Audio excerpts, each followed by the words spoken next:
Hey there, my friends, and welcome to the Chew. I'm Pastor Robert. This is day 3 of week 13.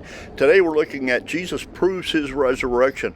Let me remind you, our passages are found in John chapter 20, verses 11 through 18, and Luke chapter 24, verses 36 through 49. Jesus is alive. Mary not only sees Jesus outside the tomb, she reaches out and touches him. Verse 17 of John tells us, Jesus said, "Do not hold on to me, for I have not yet ascended to the Father." Then Jesus appears to his disciples. Even though he speaks to them, they think he's a ghost. Jesus points to his hands. He says that he's flesh. They see the wounds, but they're still in doubt.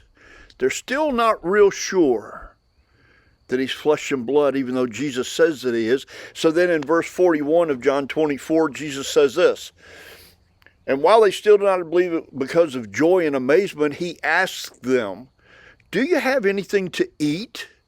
Why does Jesus ask for food? Because ghosts don't eat. They don't drink. They don't get thirsty.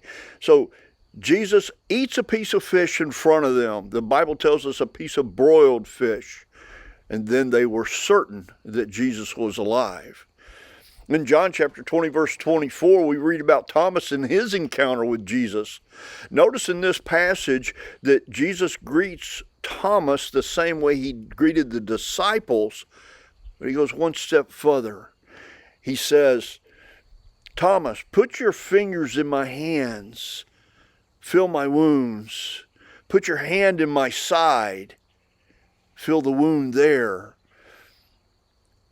We're going to talk more about Thomas next week, so I want you to stay tuned. But read this passage, read it in full. And then in 1 Corinthians chapter 15, verses 1 through 8, Paul writes the account of Jesus' appearances to the church at Corinth, telling them that he met with Peter, the disciples, 500 at the same time, James, and then finally Jesus met with Paul himself. These encounters with Jesus were personal encounters, and they did more than prove the resurrection of Jesus.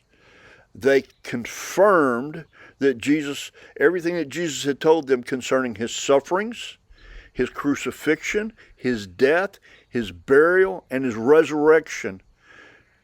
They did more than that. They provided hope because Jesus confirmed everything that he had told them, and Jesus revealed the hope found in himself to his disciples and to all of those that he appeared to.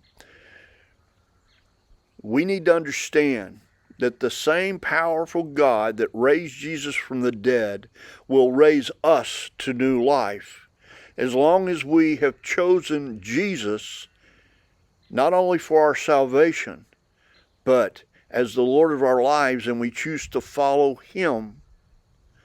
Jesus followed the plan of God, and he invites you and I to follow him now.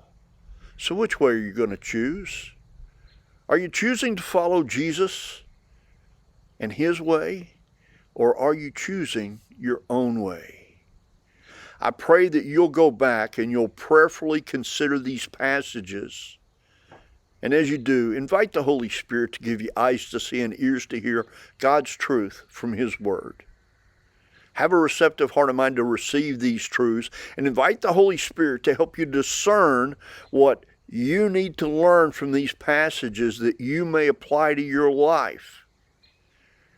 And then when the Holy Spirit reveals that to you, do what he's led you to do with the same boldness, commitment, and conviction of Jesus Christ, and the same courage of Jesus. Choose Jesus, will you? I pray you'll have a wonderful day, my friends. Go in the peace of God. Blessings to you. Bye for now.